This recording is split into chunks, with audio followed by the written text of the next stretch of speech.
السلام عليكم ورحمة الله وبركاته. نحمده ونستعينه ونستغفره ونؤمن به ونتوكل عليه ونعوذ بالله من شرور أنفسنا ومن سيئات أعمالنا. من يهده الله فلا مضل له ومن يضلله فلا هادي له.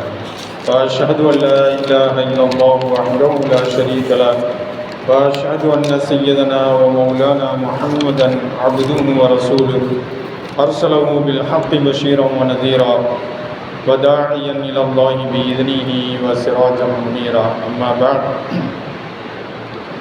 أعوذ بالله من الشيطان الرجيم. بسم الله الرحمن الرحيم. وتركنا بعضهم يومئذ يموج في بعض ونفخ في الصور فجمعناهم جمعا. صدق الله العظيم. قال نبينا عليه الصلاة والسلام: لا تقوم الساعة حتى يكثر الحرج. قالوا: وما الحرج يا رسول الله؟ قال: القتل والقتل، أو كما قال عليه الصلاة والسلام.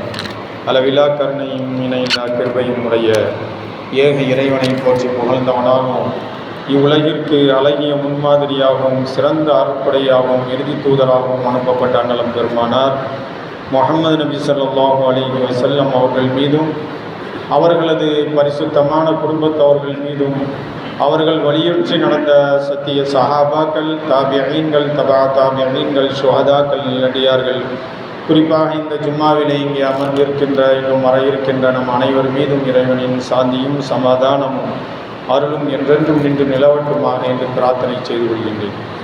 கண்ணியத்திற்குரியவர்களே, அல்லாஹ் தஆலா திருமறையில் 18வது அத்தியாயம் 99வது வசனத்தில் அல்லாஹ் தஆலா குறிப்பிடுகின்றான். கியாம நாள் நெருக்கத்தில் அந்த யாஜூஜ் மாஜூஜை பற்றி அல்லாஹ் சொல்லிட்டு வரான். இந்த வசனத்தில், அந்த அத்தியாயத்தில், அதாவது துல்கர்னைன் யாஜூஜ் மாஜூஜுக்கு ஒரு தடுப்பு சுவர் கட்டுறாங்க இல்லையா, அந்த தடுப்பு சுவரை பற்றி அல்லாஹ் சொல்லிகிட்டே வரான். சொல்லிட்டு என்ன சொல்கிறான்னா, கியாம நாள் நெருக்கம் வரும்போது அந்த யாஜூஜ் மாஜூஜுகளையே நாம் கடல் அலைகளை போன்றவர்களை நாம் மோத விட்டு விடுவோம். சண்டை போட்டுப்பாங்க, அவங்களுக்குள்ளேயே சண்டை போட்டு சாவும். இது எப்போ நடக்கும் அப்படின்னு பார்த்தீங்கன்னா, கியாம நாள் நெருக்கத்தில் நடக்கும். சரி, இப்போ எதற்காக நான் சொல்கின்றேன் என்றால், அதாவது இப்போ நடந்துட்டு இருக்கு இல்லையா போர், ஈரானுக்கும் இஸ்ரேலுக்கும் இடையில் நடந்து கொண்டு இருக்கக்கூடிய அந்த போர். அந்த போரை பற்றி இன்னைக்கு நீங்கள் யூடியூப்லலாம் பார்த்தீங்கன்னு சொன்னால், மல்ஹமா ஆரம்பித்து விட்டது, 3ஆம் உலகப் போர். மல்ஹமான்னு சொன்னால் 3ஆம் உலகப் போர். மல்ஹமான்னு சொல்லி நபி ஸல்லல்லாஹு அலைஹி வஸல்லம் அவர்கள் ஹதீஸ்களில் குறிப்பிட்றாங்க. இதையே பைபிளில் பார்த்தீங்கன்னா அர்மகதான்னு சொல்லுவாங்க. அவங்க எல்லாமே 3ஆம் உலகப் போர் தான் அர்த்தம். வல்ஹமா என்று சொன்னாலும் சரி, அர்மகதான் அப்படின்னு சொன்னாலும் சரி, 3ஆம் உலகப் போரை தான் குறிக்கும். முதல் உலகப் போர் நடந்தது, 2வது உலகப் போர் நடந்தது, கோடிக்கணக்கான மக்கள் கொல்லப்பட்டாங்க அந்த போர்களில். இப்போ இந்த 3ஆம் உலகப் போர் பார்த்தீங்கன்னா படு பயங்கரமான போராக இருக்கும் அப்படின்னு சொல்லப்படுது. ஆய்வாளர்கள் சொல்கிறாங்க. நபி ஸல்லல்லாஹு அலைஹி வஸல்லம் அவர்களும் ஹதீஸ்களில் குறிப்பிடுறாங்க. இப்போ நான் ஆரம்பத்தில் ஓதி காண்பித்த அந்த ஹதீஸில் நபி ஸல்லல்லாஹு அலைஹி வஸல்லம் அவர்கள் சொல்கிறாங்க, கியாம நாள் நிகழாது, படுகொலைகள் அதிகமாகிவிடும் வரை அப்படின்னு சொல்கிறாங்க. ஹர்ஜ்னு சொல்கிறாங்க நபி ஸல்லல்லாஹு அலைஹி வஸல்லம். அப்போ சஹாபாக்கள்லாம் கேட்குறாங்க, யா ரசூலுல்லாஹ், மல் ஹர்ஜ்னா என்னது அப்படின்னு கேட்குறாங்க. நபி ஸல்லல்லாஹு அலைஹி வஸல்லம் சொல்கிறாங்க, அல் கத்லு, கொலை அப்படின்னு சொல்கிறாங்க. கொலைன்னா என்ன அர்த்தம்? ஒருத்தருக்கு ஒருத்தர் சண்டை போட்டு கொலை செய்வாங்க, அதுவும் நடக்கும். அரசாங்கங்கள் சண்டையிட்டு கொள்ளும், நாடுகள் சண்டையிட்டு கொள்ளும். உலகளாவிய ஒரு போர் நடக்கும், உலகளாவிய முறையில் ஒரு போர் நடக்கும். ஒரு நாடு மட்டும் சண்டை நடக்காது. அப்போ இப்போ நடக்கக்கூடிய இந்த ஈரான் இஸ்ரேல் போர் இருக்கு இல்லையா, இது மல்ஹமாலாம் கிடையாது. மல்ஹமாவினுடைய ஆரம்ப கட்டமாக இருக்கலாம். இதுதான் ஸ்டார்டிங்காக இருக்கலாம். ஏன்னு சொன்னால், எதனால் நான் அப்படி சொல்கிறேன் அப்படின்னு பார்த்தீங்கன்னா, இன்றைக்கி இஸ்ரேலுக்கு பின்னாடி வந்து நிறைய நாடுகள் நிற்குது. வல்லரசு நாடான அமெரிக்கா நிற்குது. இதெல்லாம் எதற்காக ஜும்மா பயானில் நான் பேசுகிறேன்னு முதல்ல புரிஞ்சுக்கிறேங்க. அதாவது அவர்கள் நம்முடைய எதிரிகள் இருக்காங்க இல்லையா, யூதர்கள். அவங்க வந்து யூதர்களில் நல்லவங்க இருக்கிறாங்க, பெரும்பாலானவர்கள் கெட்டவங்க இருக்கிறாங்க, முஸ்லீம்களுக்கு எதிரிகளாக இருக்கிறாங்க. அந்த எதிரிகள் வந்து கரெக்டாக நம்முடைய வரலாறுகள் எல்லாத்தையுமே தெரிஞ்சு வச்சுருக்கிறாங்க. அப்போ அல்லாவே திருமறையில் சுட்டி காட்டுறான். நபி ஸல்லல்லாஹு அலைஹி வஸல்லம் அவர்களும் சொல்கிறாங்க, இன்று அந்த சம்பவங்கள் நடந்து கொண்டு இருக்கு. அதனுடைய ஆரம்ப நிகழ்வுகள் நடந்துட்டு இருக்கு. இஸ்ரேல் ஈரான் போர் நடக்குது இல்லையா, ஆரம்ப நிகழ்வுகள் நடந்து கொண்டு இருக்கு. அப்போ இதெல்லாம் நம்ம தெரியாமல் இருக்கிறது முட்டாள்தனமான. ஒரு முஸ்லீம் வந்து கண்டிப்பாக இதையெல்லாம் நமக்கு ஏன் நம்ம களிமா சொல்லிட்டோம், ரமலான் வந்தால் நோன்பு வைக்கிறோம், தொழுதுறோம், இது போதாதா? இது வந்து சுயநலம். இது தனக்குத்தானே சுயநலமாக வாழ்வது இது. அதனால தான் நபி ஸல்லல்லாஹு அலைஹி வஸல்லம் அவர்கள் சொன்னாங்க, தீமையை வந்து கையால் தடுங்க, உங்களால் முடியவில்லை என்றால் வாயால் தடுங்க. மூன்றாவது கட்டம் என்னன்னு சொன்னால் மனதளவில் வெறுப்பது அப்படின்னு சொன்னாங்க. இது ஈமானினுடைய கடைசி பகுதி. இதுக்கு அப்புறம் கிடையாது, ஒன்றுமே கிடையாது. அப்போ வந்து ஈமானில் முதல் தரமானது என்னது? கையால் தடுப்பது. இரண்டாவது தரம் நடுநிலையானது என்னன்னு சொன்னால் வாயால் தடுக்கிறது. அப்போ தவறுகள் நடக்கும்போது வாயால் தடுக்கணும். அதற்கான இல்மு, கல்வி நமக்கு இருக்கணும். இப்போ என்ன தவறு நடக்குது இன்னைக்கு பார்த்தா, தேவையில்லாமல் ஈரான் மீது தாக்குதல் தொடுக்கிறான்ல. இஸ்ரேல் தானே போய் முதல்ல தாக்குதல் தொடுக்குது. அப்போ நீங்கள் கேட்கலாம், பாலஸ்தீனம் தானே முதல்ல இஸ்ரேல் மேலே அட்டாக் பண்ணிச்சு, ஹமாஸ் தானே போய் அட்டாக் பண்ணிச்சு அப்படின்னு கேட்கலாம். எதனால் அவங்க போய் தாக்குதல் தொடுத்தாங்க அப்படின்னு சொன்னால், ஒரு திறந்த வெளி சிறைச்சாலையாக இருந்தது. பாலஸ்தீனம் ஒரு நாடாகலாம் இருக்கு இல்லை. தண்ணி வேணும்னா இஸ்ரேல் தான் கொடுக்கணும், அவங்களுக்கு கரண்ட் வேணும்னா இஸ்ரேல் தான். அதாவது ஃபீஸ் அவங்க கையில் இருந்தது. சொல்லணும்னா ஃபீஸ் அவங்க கையில் இருந்தது. அதை பிடுங்கிட்டானா ஒன்றுமே பண்ண முடியாது அந்த மக்களால். திறந்த வெளி சிறைச்சாலையாக இருந்தாங்க, அந்த மக்கள் வாழ்ந்துட்டு இருக்கிறாங்க. இதில் என்னன்னு சொன்னால் சோதனைகள், பல்வேறு சோதனைகள் நடத்தி தான் அவங்கள வந்து அந்த எல்லைகளுக்குள்ளேயே அனுப்புவோம். அவங்க நாட்டுக்குள்ளேயே அனுப்புறதுக்கு சோதனை. அப்போ இதெல்லாம் அந்த மக்கள் பார்க்குறாங்க. எவ்வளோ நாள் தான் தாங்கிட்டு இருப்பாங்க? அவங்களுடைய நிலங்கள் பிடுங்கப்படுது. அவங்களே வந்து அவங்க நாட்டில் வந்து எந்தவித அடிப்படை வசதிகள் தங்களுக்கு, தங்களுடைய நாட்டுக்கு, தங்களுடைய கைகளில் இல்லாமல் வாழ்ந்து கொண்டிருக்கிறாங்க. அதே மாதிரி பார்த்தீங்கன்னா சோதனைகள். அப்போ இதெல்லாம் பார்த்துட்டு தான் என்ன பண்ணுறாங்க, கொதிச்சு போய் தான் அந்த நாட்டின் மீது தாக்குதல் தொடுக்கிறாங்க, இஸ்ரேல் மீது. சும்மாலாம் ஒன்று ஹமாஸ் வந்து தாக்குதல் தொடுக்கலை. இப்போ தாக்குதல் தொடுத்து அதன் பிரகாரம் அதன் பின்னாடி என்ன பண்ணுறான் இஸ்ரேலு, நான் வந்து பாலஸ்தீனத்தை அழிச்சிருவேன் அப்படின்னு சொல்லிட்டு பாலஸ்தீனத்தை மட்டும் இன்றைக்கி அவன் அழிக்க இல்லை. பக்கத்தில் சிரியாவில் பார்த்தீங்கன்னா, சிரியாவில் ஒரு அரசாங்கம் இருந்தது, ஏற்கனவே ஒரு அரசாங்கம் இருந்தது. அந்த அரசாங்கத்தை கவிழ்த்து விட்டு அவன் வந்து என்ன பண்ணால் பாலஸ்தீன மக்களுக்கு சப்போர்ட் பண்ணிகிட்டு இருந்தான். அந்த அரசாங்கத்தை, பஷருல் ஆசாத் அவன் பேர், அவரை வந்து கவிழ்த்து விட்டு இப்போ ஜூலானி அப்படிங்கிற ஒருத்தரை கொண்டு வந்திருக்கான். இவன் வந்து ஃபுல் அண்ட் ஃபுல்லாக பார்த்தீங்கன்னா இஸ்ரேலுக்கு சப்போர்ட் பண்ணிகிட்ருக்கான். முழுமையாக முஸ்லீம் தான், இஸ்ரேலுக்கு சப்போர்ட் பண்ணுறான். அப்போ இது எல்லாமே நம்ம பார்த்தோம்னா எல்லாம், அதாவது அவங்க வந்து தாங்கள் அநீதி இழைக்கப்படுறோங்கிறதுக்காக தாக்குதல் தொடுக்கிறாங்க. சரி, அது நீ ஹமாஸ் மேலே அடித்த இவ்வளோ, அதாவது லட்சக்கணக்கான மக்கள் கொல்லப்படுறாங்க அங்கே.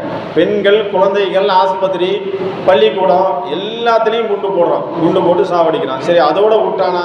இல்லை, மற்ற நாடுகளிலும் போய் ஆக்கிரமிப்பு பண்ணுறான். அதாவது சிரியாவில் இருக்கக்கூடிய கோலன் குன்றை வந்து ஆக்கிரமிப்பு பண்ணிட்டான். அதே மாதிரி பார்த்தீங்கன்னா இந்த பக்கம் இது லெபனானில் போய் என்ன பண்ணால் ஹிஸ்புல்லா இருக்குது அப்படின்னு சொல்லி லெபனானில் ஒரு அரசாங்கத்தையே மாற்றினான். இப்போ எல்லாமே என்ன பண்ணுறான், தனக்கு சாதகமான அரசாங்கங்களாக இருக்கணும். முஸ்லீம் நாடுகள் சவுதி அரேபியா இருக்குது, கத்தார் இருக்குது. இந்த நாடுகள் எல்லாமே பார்த்திங்கன்னா துருக்கி கூட என்ன பண்ணுது, அந்த நாட்டுக்கு வந்து பொருளாதார உதவிகளை செஞ்சுட்டே இருக்குது. அதே மாதிரி அவன் ஆயுதம் தயாரிப்பதற்கான அந்த மூலப்பொருட்களை துருக்கியிலிருந்து கப்பலாக போய் இறங்கிட்டு இருக்கு, இஸ்ரேலுக்கு போய் இறங்கிட்டு இருக்கு. அப்போ இது எல்லாத்தையும் முஸ்லீம் நாடுகள் வந்து ஹெல்ப் பண்ணிட்டு இருக்கு. கேட்டால் என்ன சொல்கிறாங்க, எங்களுடைய பொருளாதாரம் அதை வச்சு தான் இருக்குது. உன்னுடைய சகோதரனை அடிப்பதற்கு உன்னுடைய பொருள் தான் அவனுக்கு போகுதுன்னு சொன்னால் அப்படிப்பட்ட பொருளாதாரம் உனக்கு தேவையா? நம்ம விரலை எடுத்து நம்ம கண்ணுக்குள்ளே குத்திக்கிற மாதிரி. அப்போ உன்னுடைய பொருளாதாரத்தை வேறு வழியில் நீ இது பண்ணலாம். அதே மாதிரி சவுதி அரேபியா பாருங்கள், அவன் பாலஸ்தீனத்துக்கு ஆதரவு கொடுக்காம ட்ரம்ப் வந்தவொடனே ட்ரம்புக்கு தூக்கி பல்லாயிரம் கோடியை தூக்கி கொடுக்குறான். அப்போ எல்லா எதிர்ப்பு அச்சுகளையும் ஒழித்து கட்டியாச்சு. கடைசியாக இப்போ இருந்தது ஈரான். இப்போ ஈரான் மீது கை வச்சுட்டான். இது எல்லாமே நான் எதற்காக சொல்ல வரேன்னு சொன்னால், ஹதீஸ் நபி ஸல்லல்லாஹு அலைஹி வஸல்லம் அவர்கள் குறிப்பிட்ட ஹதீஸுக்காக நான் சொல்ல வரேன். இப்போ ஈரான் மீது கை வச்சுட்டான். ஈரான் ஒன்றுமே செய்யலை. ஈரானை தாக்குனா முதல்ல ஆரம்பத்தில், திருப்பி ஈரான் தாக்குனாங்க, திரும்ப அவன் தாக்குனா, திரும்பவும் அவங்க தாக்குனாங்க. எப்போ நான் ஆரம்பத்தில் ஒரு வருஷத்துக்கு முன்னாடி உள்ள சம்பவத்தை சொல்கிறேன். இப்போ வேண்டுமென்றே ஈரான் மீது இஸ்ரேல் 100க்கும் மேற்பட்ட விமானங்களை, போர் விமானங்களோடு போய் தாக்குதல் தொடுக்கிறோம். அங்கே இருக்கக்கூடிய முக்கியமான தளபதிகள், IRGCயினுடைய தளபதி, இஸ்லாமிய பாதுகாப்பு படையின்னு ஒரு படை வச்சுருக்காங்க அங்கே. அந்த படையினுடைய தளபதி, முக்கியமான ஒரு தலைமை தளபதியை கொலை செய்கிறோம். அதே மாதிரி அணு விஞ்ஞானிகள் கொல்லப்படுறாங்க அங்கே. இதெல்லாம் எப்படி செய்கிறான் அப்படின்னு சொன்னால், முஸ்லீம்களுக்குள்ளேயே காட்டி கொடுக்கக்கூடியவர்கள் இருக்கிறாங்க. அவங்க யார் அப்படின்னு சொன்னால், ஆப்கானிஸ்தானத்தை சேர்ந்தவர்கள். அவங்க போயிட்டு என்ன பண்ணுறாங்க, உளவாளிகளாக நியமிக்கப்பட்டு அவங்க காட்டி கொடுக்குறாங்க, இஸ்ரேலுக்கு காட்டி கொடுத்து அவங்கெல்லாம் கொல்லப்படுறாங்க. மிகப்பெரிய ஒரு பாதிப்பு ஈரானுக்கு இது. பெரும் தளபதிகள் கொல்லப்படுறாங்க, அணு விஞ்ஞானிகள் கொல்லப்படுறாங்க. இதெல்லாம் மிகப்பெரிய ஒரு பாதிப்பு, சாதாரண பாதிப்புலாம் கிடையாது. அப்போ இப்போ என்ன சொல்லிகிட்டு இருக்கான் அப்படின்னு சொன்னால், அந்த ஆயத்துல்லா ஹுமைனி இருக்கார் இல்லையா, அவரை நாங்கள் கொலை செஞ்சிருவோம், இவருனால தான். அவர் தெளிவாக சொல்லிட்டார், எனக்கு 85 வயசு ஆயிடுச்சு, இனிமேல் நான் என்னை கொன்னிட்டியாவும் நான் ஷஹீது, நான் மரணித்துருவேன், அல்லாஹ்கிட்ட போயிடுவேன். நான் எனக்கு பின்னாடி, அவருக்கு பின்னாடி ஆயிரக்கணக்கான கொமைனிகளை அவர் தயார் பண்ணி வச்சிருக்கிறார். அவர் மட்டும் கிடையாது, ஆயிரக்கணக்கான வீரர்கள் தயாராக இருக்கிறாங்க, லட்சக்கணக்கான வீரர்கள் அங்கே பின்னாடி கொமைனிகள் தயாராக இருக்கிறாங்க. அப்போ இது எதனால் அவன் செய்கிறான் அப்படின்னு சொன்னால், அவனுக்கு எதிர்ப்பே இருக்கக்கூடாது. எதிர்ப்பாக எந்த நாடுமே இருக்கக்கூடாது. இஸ்ரேலுக்கு எதிர்ப்பாக எந்த நாடுமே இருக்கக்கூடாது, ஈரானும் இருக்கக்கூடாது. ஈரானில் ஆட்சி மாற்றத்தை 5 திட்டங்களை வச்சுட்டு இருக்கான் அவன். 5 திட்டங்களில் கடைசியான திட்டம் என்னன்னு சொன்னால், கொமைனியை கொலை செஞ்சிடணும். எதுவுமே முடியல, ஈரானை கைப்பற்றணும். கைப்பற்றி ஏற்கனவே அதாவது அமெரிக்காவினுடைய பொம்மை அரசாங்கம் எல்லா நாடுகள்லையும் வச்சுருக்கிறான் இல்லையா, அது மாதிரி பொம்மை அரசாங்கத்தை அங்கே ஏற்படுத்தணும் அப்படின்னு சொல்லி அவன் முயற்சி பண்ணிகிட்டு இருக்கான். அல்லாஹ் அந்த மாதிரிலாம் விட மாட்டான். ஏன்னா அவங்க இஸ்லாத்தில் பிடிப்போடு இருக்கிறாங்க. அவங்க கொள்கைகள் வேறாக இருக்கலாம், அதாவது ஷியாக்களுடைய கொள்கைகள் வேறாக இருந்தாலும் ஈமானிலும் இஸ்லாத்திலும் பிடிப்போடு இருக்கிறாங்க.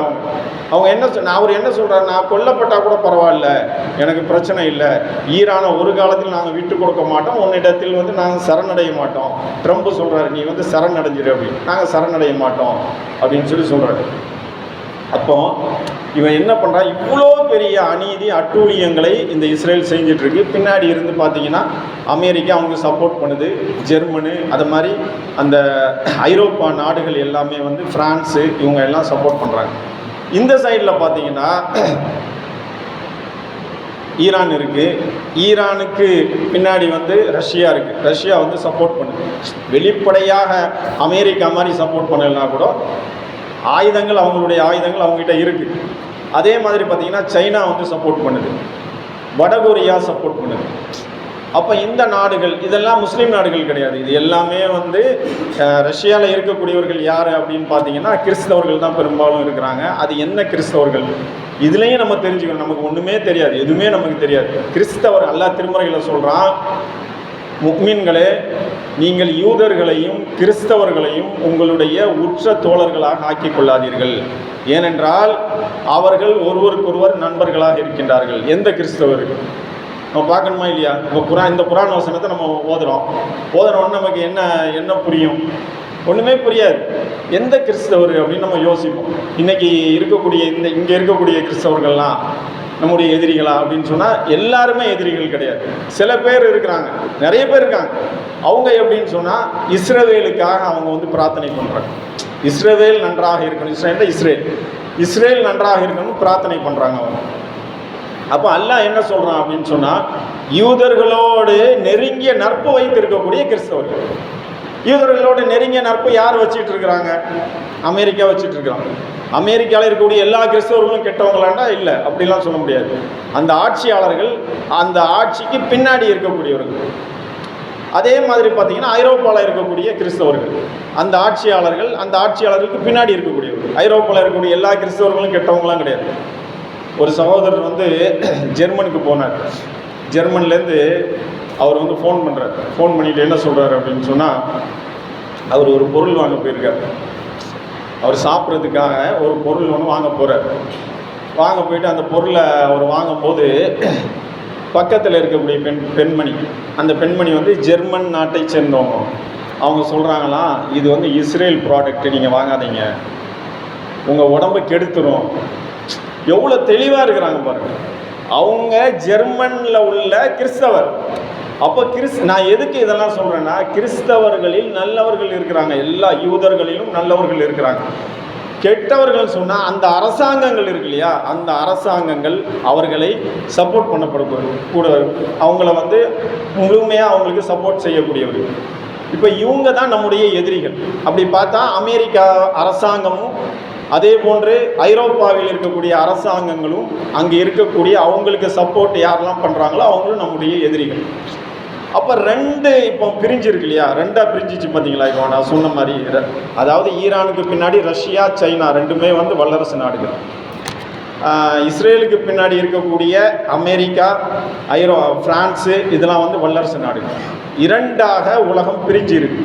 இதுதான் நம்ம தெரிஞ்சு கொள்ள வேண்டிய விஷயம். ரெண்டாக இந்த உலகம் பிரிஞ்சு இப்போ சண்டை போட்டுட்டு இருக்கிறாங்க. பேர் பார்த்தீங்கன்னா அந்த பக்கம் இஸ்ரேல், இந்த பக்கம் ஈரான். இதில் இஸ்ரேலுடைய நோக்கம் என்னன்னு சொன்னால், பெஞ்சமின் நெத்தன்யாஹூ இருக்கிறார, சாதாரண ஆள் கிடையாது அவர் வந்து முஸ்லீம்களுடைய பரம எதிரி. முஸ்லீம்கள் தலையெடுத்து விடக்கூடாது, முஸ்லீம்கள் இல்லை, இஸ்லாம் தலையெடுத்து விடக்கூடாது.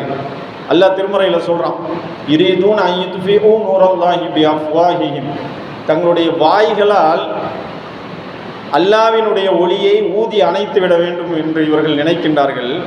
ஆனால் அல்லாஹ் வந்து அந்த ஒளியை முழுமைப்படுத்தியே தீர்வான், இவர்கள் வெறுத்தாலும் சரியே அப்படின்னு சொல்கிறான் அல்லாஹ். அது முழுமை அடையும். அது எப்போ முழுமை அடையும் அப்படின்னு சொன்னால், பின்னாடி மஹ்தி அலைஹிஸ்ஸலாம் அவங்க வருவாங்க. அது பின்னாடி நான் சொல்கிறேன். இப்போ ரெண்டாக இந்த உலகம் பிரிஞ்சு இருக்கு இல்லையா, இந்த ரெண்டாக உலகம் பிரிஞ்சு இப்போ சண்டை போட்டுட்ருக்கு.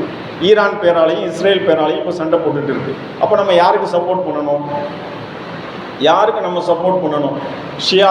இன்றைக்கி பார்த்தீங்கன்னா வீடியோ இதெல்லாம் பார்த்தீங்கன்னா வாட்ஸ்அப்பில் அது மாதிரி யூடியூப்லலாம் பார்த்தீங்கன்னா ஷியாக்களுடைய பாங்கு வேறு, அவங்களுடைய தொழுகை வேறு, அவங்களுக்கு நம்ம சப்போர்ட் பண்ணணும் அப்படிங்கிற மாதிரிலாம் வீடியோக்கள் வருது. எவ்வளோ மோசமான ஒரு சிந்தனைன்னு பாருங்கள். நம்முடைய பகிரங்க எதிரி இஸ்ரேல், பகிரங்க எதிரி அவனை எதிர்த்து போராடி கொண்டிருக்கக்கூடியவன் ஒரு முஸ்லீம். அல்லாஹ் தஆலா திருமறையில் 30வது அத்தியாயம், சூரத்து ரூம் என்று சொல்லப்படக்கூடிய 30வது அத்தியாயத்தில் 3வது வசனத்தில் அல்லாஹ் தஆலா குறிப்பிடுகிறான். நபி ஸல்லல்லாஹு அலைஹி வஸல்லம் அவர்கள் மக்காவில் இருந்து மதீனாவுக்கு ஹிஜ்ரத் செஞ்சு போகிறாங்க. அந்த டைமில் என்ன ஆகுது அப்படின்னு சொன்னால், 2 பெரிய வல்லரசு, இப்போ ரஷ்யா அமெரிக்கா இருக்கு இல்லையா, அதே மாதிரி 2 பெரிய வல்லரசுகள் அப்போ இருந்தது நபி ஸல்லல்லாஹு அலைஹி வஸல்லம் அவர்கள் இருக்கக்கூடிய காலகட்டத்தில். ஒன்று வந்து ரோம பேரரசு, இன்னொன்று பாரசீக பேரரசு. இந்த ரெண்டுத்துலேயும் பெரிய அரசர்கள் இருந்தாங்க, 2 அரசர்கள் இருந்தாங்க. அப்போ அல்லாஹ் அந்த திருமறையில் என்ன சொல்கிறான், ரோம் வந்து தோல்வி அடைஞ்சிடும். ரோம் இருக்கு இல்லையா, ரோம் வந்து கிறிஸ்தவத்தை பின்பற்றக்கூடியவர்கள். அவங்க பாரசீக பேரரசு அப்படின்னு சொன்னால் அவங்க வந்து நெருப்பை வணங்கக்கூடியவர்கள், ஷிர்கு, அவங்க முஷ்ரிக்கீன்கள், நெருப்பை வணங்குறவங்க. இவங்க ரோம பேரரசு யார் அப்படின்னு பார்த்தீங்கன்னா கிறிஸ்தவர்கள். கிறிஸ்தவர்கள் இருந்தாலும் இறைவனுக்கு இணை வைக்கக்கூடியவர்கள் தான். ஏன்னா ஈசா அலைஹிஸ்ஸலாத்து அல்லாஹ்வினுடைய மகன் சொல்கிறாங்க இல்லையா, அப்பவும் அப்படி தான் சொல்லிட்டு இருந்தாங்க. இருந்தாலும் அல்லாஹ் அந்த வசனத்தில் என்ன சொல்கிறான் அப்படின்னு சொன்னால், அதி விரைவில் ரோம் வந்து பாரசீகத்தை வெற்றி கொள்ளும் போது முஸ்லீம்கள் சந்தோஷம் அடைவார்கள் நல்லா சொல்கிறோம். ஏன் சந்தோஷம் அடைவாங்க? அவனும் வந்து கிறிஸ்தவன், அல்லாஹ்க்கு இணை வைக்கக்கூடியவன் தான். இவன் வந்து நெருப்பை வணங்குறவன், இவனும் வந்து இணை வைக்கக்கூடியவன் தான். அப்போ அவன் எப்படி போனால் என்ன, நமக்கு என்ன? அல்லாஹ் ஏன் சந்தோஷமுடையவர்கள்னு சொல்கிறான், குர்ஆன்ல ஏன் சொல்கிறான்? அப்போ அந்த ஆயத்தை வேஸ்டா, வீணா, அஸ்தக்ஃபிருல்லாஹ் அப்படிலாம் கிடையாது. அல்லாஹ் முஸ்லீம்களுக்கு புரியறதுக்காக சொல்கிறான். முஸ்லீம்கள் இதெல்லாம் புரிஞ்சு வச்சுருக்கணும், கையில் வச்சிட்டு இருக்கணும் எல்லாத்தையுமே. முஸ்லீம்கள் இன்னைக்கு யூதன் தன்னுடைய கையில் வச்சுட்டு இருக்கான் எல்லா நாலேஜையும். அப்போ அல்லாஹ் எதுக்காக சொல்கிறான் அப்படின்னு சொன்னால், அதாவது முஸ்லீம்கள் வந்து யார் அந்த கிறிஸ்தவர்கள் வெற்றி பெறுவதை பார்த்து சந்தோஷம் அடைவார்கள். இன்னைக்கு ஈரான் வந்து போரிட்டு இருக்கு, ஆனால் வாயை மூடிட்டாவது இருக்கணும். இவங்க என்ன சொல்கிறாங்க, ஷியாக்கள் அவங்களுக்கு சப்போர்ட் பண்ணக்கூடாது. எவ்வளோ பெரிய அநியாயம் இது, அநியாயமான வார்த்தைகள். ஈரானுக்கு கண்டிப்பாக நாம் சப்போர்ட் பண்ண வேண்டும், நாம் கண்டிப்பாக ஈரானின் பக்கம் நிற்க வேண்டும். இன்னைக்கு பெரும் பெரும் உலமாக்கள் எல்லாம் லெட்டர் எழுதுறாங்க ஈரானுக்கு. ஈரானுடைய உச்ச தலைவர் இருக்கார் இல்லையா, காமைனி, அவருக்கு லெட்டர் எழுதுறாங்க. தேவபந்தை சேர்ந்த உலமாக்கள், எல்லாரும் இல்லை, பெரும் உலமாக்கல்ல சில பேர் எழுதுறாங்க. எழுதி என்ன சொல்றாங்க, முழு ஆதரவை நாங்கள் உங்களுக்கு தெரிவிக்கின்றோம் அப்படின்னு சொல்றாங்க. அப்போ முதல்ல நீங்க புரிஞ்சுக்கிறீங்க, இதுல ஷியா சன்னி அதெல்லாம் கிடையவே கிடையாது. நம்முடைய எதிரி, அந்த எதிரியை எதிர்த்து நிற்பவன் யார்? அவன் வந்து நம்முடைய சகோதரன் தான். அவனும் களிமா சொல்லியிருக்கான், அல்லாஹ் ஒருவனை ஏற்றுக்கொண்டிருக்கின்றான், நபி ஸல்லல்லாஹு அலைஹி வஸல்லம் அவர்களை இறுதி தூதராக ஏற்றுக்கொண்டிருக்கின்றான். அப்போ அவனும் ஒரு முஸ்லீம் தான். கொள்கையில் மாறுபாடுகள் இருக்கலாம், அப்போ அவனுக்கு முழுமையாக நாம் சப்போர்ட் செய்ய வேண்டும். அப்போ என்ன நான் சொல்ல வரேன் அப்படின்னு சொன்னால், இந்த உலகம் வந்து அதாவது இறுதி காலகட்டத்தை நோக்கி போயிட்டுருக்கு. அதில் வந்து இந்த இறுதி காலகட்டத்தில் நடக்கக்கூடிய அந்த மல்ஹமா என்று சொல்லப்படக்கூடிய அந்த பெரும் போர், மூன்றாம் உலக போர் நடைபெறுவதற்கான ஆரம்ப கட்டங்கள் இது. மல்ஹமா என்பது கடைசி கட்டத்தில் தான் நடக்கும். கியாமத் நெருக்கத்தில் அந்த டைமில் அந்த 10 பெரும் அடையாளங்களை நபி ஸல்லல்லாஹு அலைஹி வஸல்லம் அவர்கள் சொன்னார்கள் அல்லவா. அதாவது மேற்கிலிருந்து சூரியன் உதிக்கும், யாஜூஜ் மாஜூஜ், தஜ்ஜாலுடைய வருகை, ஈசா அலைஹிஸ்ஸலாம் அவர்கள் வானத்திலிருந்து இறங்கி வருவது, அதே போன்று 3 பெரும் பூகம்பங்கள், யமனில் இருந்து ஒரு நெருப்பு, இது எல்லாம் பெரும் அடையாளங்கள், கியாமத் நாளினுடைய பெரும் அடையாளங்கள். இந்த அடையாளங்களை நபி ஸல்லல்லாஹு அலைஹி வஸல்லம் அவர்கள் சொன்னார்கள்ல, இந்த அடையாளங்களுக்கு பின்னாடி என்ன நடக்குன்னா ஒரு பெரும் போர் நடக்கும். அந்த போரில் என்னன்னு சொன்னால், இப்போ இருக்கக்கூடிய எல்லா அரசாங்கங்களும் அப்படியே டவுன் ஆகிடும். முஸ்லீம் அரசாங்கங்களை சொல்கிறேன், முஸ்லீம் அரசாங்கங்கள், இஸ்லாமிய அரசாங்கங்கள் எதுவுமே கிடையாது. முஸ்லீம் அரசாங்கங்கள் எல்லாமே டவுன் ஆகும், டவுன்ஃபால் ஆகும். எல்லா அரசாங்கங்களும் டவுன்ஃபால் ஆகி, அந்த ஹதீஸும் இருக்கு, நான் சொல்கிறவங்க டவுன்ஃபால் ஆகி அதன் பின்பு தான் இஸ்லாத்தினுடைய எழுச்சி ஏற்படும். மஹ்தி அலைஹிஸ்ஸலாம் அவர்களுடைய தலைமையில், நபி ஸல்லல்லாஹு அலைஹி வஸல்லம் அவருடைய குடும்பத்தை சேர்ந்தவர்கள், அவங்க நபி ஸல்லல்லாஹு அலைஹி வஸல்லம் பெயரை கொண்டவர்கள், முஹம்மது இப்னு மஹ்தி, முஹம்மது என்ற பெயரை கொண்டவர்கள். அதாவது ஃபாத்திமா ரலியல்லாஹு தஆலா அவர்களுடைய குடும்பத்திலிருந்து அவங்க பிறப்பாங்க. பிறந்து அவங்க மக்கா மதீனாவை கைப்பற்றுவாங்க. மக்கா மதீனாவை தன்னுடைய கைக்குள்ளே கொண்டு வருவாங்க. கொண்டு வந்து அதன் பின்பு பாலஸ்தீனத்தை முழுமையாக வென்றெடுப்பாங்க. பாலஸ்தீனம் இருக்கு இல்லையா, அதை முழுமையாக வென்றெடுப்பாங்க. அவங்க தலைமையின் கீழ் ஒரு பெரும் படை திரளும். இதெல்லாம் எப்போ நடக்கும்? இந்த 10 அடையாளங்கள் நடக்குது இல்லையா, அதுக்கு பின்னாடி. அதுக்கு முன்னாடி கூட ஒரு சில அடையாளங்களுக்கு முன்னாடி, தஜ்ஜால்லாம் வர்றதுக்கு முன்னாடி மஹ்தி அலைஹிஸ்ஸலாம் வந்துடுவாங்க. அப்போ அந்த மஹ்தி அலைஹிஸ்ஸலாம் தலைமையில் ஒரு பெரும் படை முஸ்லீம்களுடைய படை புறப்பட்டு சென்று முதல் போர் நடக்கும். அந்த போரில் அதாவது 3இல் 1 பங்கு முஸ்லீம்கள் கொல்லப்பட்டு விடுவார்கள். இன்றைக்கி 150 கோடி பேர் இருக்காங்கன்னு வைங்களேன் முஸ்லீம்கள், அதில் 50 கோடி பேர் கொல்லப்படுவாங்க. ஹதீஸ்களில் வருது. எப்படி இருக்கும் அப்படின்னு சொன்னால், அந்த கொல்லப்பட்டு அந்த மல்ஹமா போர் நடக்குது இல்லையா, அந்த போர் நடந்து நிறைய செத்து இறந்து கிடப்பாங்க கீழே பூமியில். அப்போ ஒரு பறவை மேலே பறக்குமா, பறந்துட்டு அது உட்கார்றதுக்காக வேண்டி பார்க்குமா கீழே, அதால் உட்கார முடியாது. ஹதீஸ், நபி ஸல்லல்லாஹு அலைஹி வஸல்லம் சொல்லக்கூடிய ஹதீஸ். அப்போ அந்த பறவை உட்கார முடியாத அளவுக்கு கோடிக்கணக்கான பேர் கொல்லப்பட்டு கிடப்பார்கள் இந்த பூமியில். அப்போ மஹ்தி அலைஹிஸ்ஸலாம் தலைமையில் ஒரு படை முதல்ல போய் தோற்கும், 2வது தடவை போவாங்க, 3வது தடவை அல்லாஹ் தஆலா அவங்களுக்கு வெற்றியை கொடுப்பான். கான்ஸ்டாண்டினோபிள் அப்படின்னு சொல்லப்படக்கூடிய இன்றைக்கி துருக்கியில் இருக்கக்கூடிய தலைமை, அதாவது தலைநகர், துருக்கியினுடைய தலைநகர் இஸ்தான்புல் இருக்கு இல்லையா, அதை தான் கான்ஸ்டாண்டினோபிள் அப்படின்னு நபி ஸல்லல்லாஹு அலைஹி வஸல்லம் சொன்னாங்க. அந்த கான்ஸ்டாண்டினோபிளை முஸ்லீம்கள் வெற்றி கொள்வார்கள். அப்போ இதிலிருந்து நமக்கு என்ன தெரியுது அப்படின்னு பார்த்தா, துருக்கி முஸ்லீம்களுடைய கையை விட்டு போயிடும். இன்றைக்கி முஸ்லீம்கள் கையில் இருக்கு இல்லையா, யார் இருக்கா ஆட்சியாளராக? முஸ்லீம் தான். எர்தகோன் ரஜப் தையப் எர்தகோன்னு ஒரு ஆட்சியாளர் இருக்கார். அவரு தான் இப்போ ஆட்சி செஞ்சிட்டு இருக்கிறார். இப்போ முஸ்லீம்கள் கையை விட்டு அந்த துருக்கி போய்விடும். போன பிறகு முஸ்லீம்கள் மஹதி அலைஹிஸ்ஸலாம் தலைமையில் போய் திரும்பவும் அந்த துருக்கியை வெற்றி கொள்வாங்க. மக்கா மதினாவை கைப்பற்றுவாங்க. அதே மாதிரி பாலஸ்தீனத்தை கைப்பற்றுவாங்க. கைப்பற்றி இஸ்லாமிய ஆட்சி இந்த பூமியில் நிலை பெறும். இதுதான் ஹதீஸ் நபி ஸல்லல்லாஹு அலைஹி வஸல்லம் அவர்கள் சொன்னது. அப்போ அந்த நேரத்தில் எப்படி இருக்கும் இந்த பூமி அப்படின்னு பார்த்தீங்கன்னா, அதாவது செல்வம் அவ்வளோ சிறப்பாக இருக்கும். ஏன்னு சொன்னால் வட்டியின் அடிப்படையில் தான் இன்னைக்கு இருக்கக்கூடிய இந்த சிஸ்டம் இருக்கு இல்லையா, வட்டியின் அடிப்படையில் தான் நடக்கும். ஒவ்வொரு நாடும் வந்து கடன் வாங்குறோம். ஒவ்வொரு நாடும் பார்த்தீங்கன்னா உலக வங்கி கிட்ட கடன் வாங்குறான். கடன் வாங்கி தான் அதுக்கு வட்டி கட்டுறான். இந்தியாவும் அப்படி தான், தமிழ்நாடும் அப்படி தான். தமிழ்நாடும் பல்லாயிரம் கோடி கடனை வாங்கி இப்போ ரோடு போடணுமா, மக்களுக்கு தேவையான அடிப்படை வசதிகளை செய்யணுமா அப்படின்னு சொன்னால் அந்த உலக வங்கி கிட்ட IMF அதுக்கிட்ட கடன் வாங்கி தான் அந்த திட்டங்களை செயல்படுத்த முடியும். அப்போ அதுக்கு வட்டி கட்டணும். அதே மாதிரி இந்த உலகம் முழுவதும் இன்றைக்கி வட்டியின் அடிப்படையில் இயங்கி கொண்டு இருக்குது. இது தஜ்ஜாலுடைய சிஸ்டம்.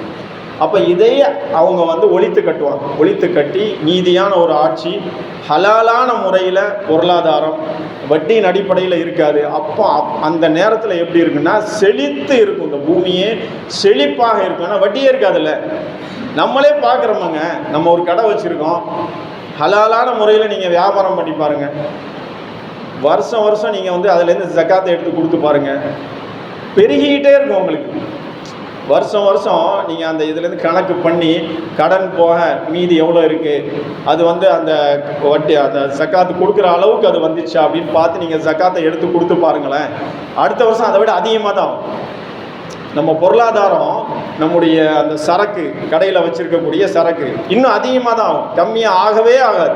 அல்லாஹ் சொல்கிறான் திருமறையில், அதாவது வட்டி வந்து அழிக்கக்கூடியது, வியாபாரம் வந்து உங்களுக்கு பெருகும், இன்னும் பெருகிட்டே இருக்கும் அப்படின்னு அல்லாஹ் திருமறையில் ஒரு வசனத்தை சொல்கிறான். அப்போ அந்த அடிப்படையில் அவங்க காலகட்டத்தில் எப்படி இருக்குன்னா, இந்த பூமி மிகவும் அழகாக செழிப்பான முறையில் இந்த பூமி இருக்கும். பொருளாதாரத்திலையும் சரி. அதே மாதிரி அல்லாஹ் ஒரு மலையை பொழிய வைப்பான். அந்த நேரத்தில் அந்த மலை பொழிந்து என்னாகும் அப்படின்னு சொன்னால் அந்த பூமியே வந்து செழிப்பானதாக மாறிவிடும். முதல்ல ஆரம்பத்திலாம் எப்படி இருந்ததுன்னு சொன்னால், விதைகள் தூக்கி இப்படி போட்டாலே போதும், அதுலேருந்து செடி வந்துடும். ஏன்னா மண் இருக்கு இல்லையா, மண்ணுடைய வளம் அப்படி இருக்கும். அப்போ இப்போ அப்படி கிடையாது.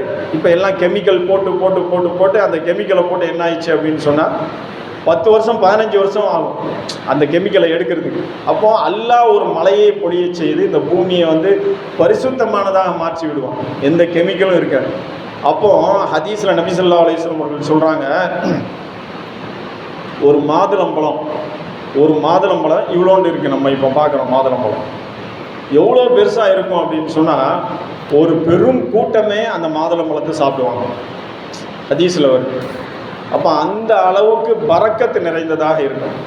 சரி, இப்போ இதெல்லாம் இப்போ மல்ஹமாவினுடைய ஆரம்ப கட்டம். இப்போ நம்ம என்ன செய்யணும் அப்படின்னு சொல்லி பார்த்தா, நம்ம வந்து இந்த நாலேஜ், அந்த கல்வி நமக்கு கண்டிப்பாக தேவை.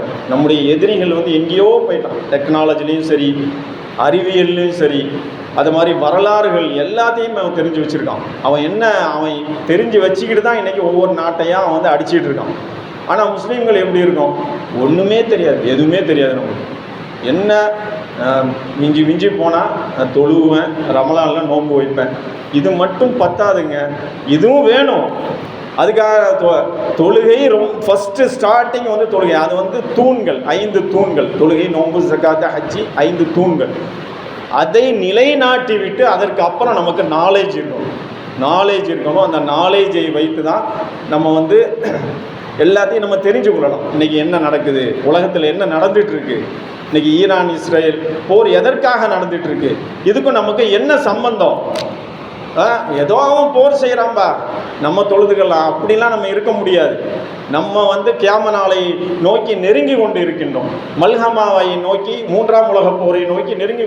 மூன்றாம் உலக போர் படு பயங்கரமான போராக இருக்கும், சாதாரண போராலாம் இருக்காது. முதல் உலக போரை மாதிரியோ இரண்டாம் உலக போரை மாதிரியோ இது இருக்காது. மூன்றாம் உலக போர் அணு ஆயுதங்கள் பயன்படுத்தப்படும். எல்லா நாடுகளும் இன்னைக்கு வல்லரசு நாடுகள் எல்லாமே அணு ஆயுதங்களை வைத்து கொண்டிருக்கின்றன. அப்போ நம்ம அந்த நாலேஜ் நமக்கு இருக்கணும், அதை நம்ம தெரிஞ்சுக்கணும். இந்த விஷயங்களை நம்ம தெரிந்து கொண்டு அல்லாஹ் கிட்ட துவா கேட்கணும். தொழுகையை முழுமையாக நம்ம கடைபிடிக்கணும். 5 வேளை தொழுகைகளை நம்ம கடைபிடித்து அல்லாஹ் கிட்ட துவா செஞ்சுட்டே இருந்தால் அல்லாஹ் நமக்கு அந்த நாலேஜை கொடுப்பான். அதே மாதிரி சூரத்துல் கஹ்ஃப் இருக்கு இல்லையா, 18வது அத்தியாயம். நான் ஆரம்பத்தில் நான் ஓதின அந்த வசனம் அதில் தான் வருது. அது கியாம நாள் பற்றி நிறைய விஷயங்கள் அதில் எல்லாம் சொல்லி காட்டுறோம். அப்போ அந்த சூரத்துல் கஹ்ஃபை ஒவ்வொருத்தரும் வெள்ளிக்கிழமை ஓதுங்க. வெறும் அரபியில் மட்டும் ஓதுனா நமக்கு ஒன்றுமே புரியாது. அது டிரான்ஸ்லேஷனோடு அதை படிங்க.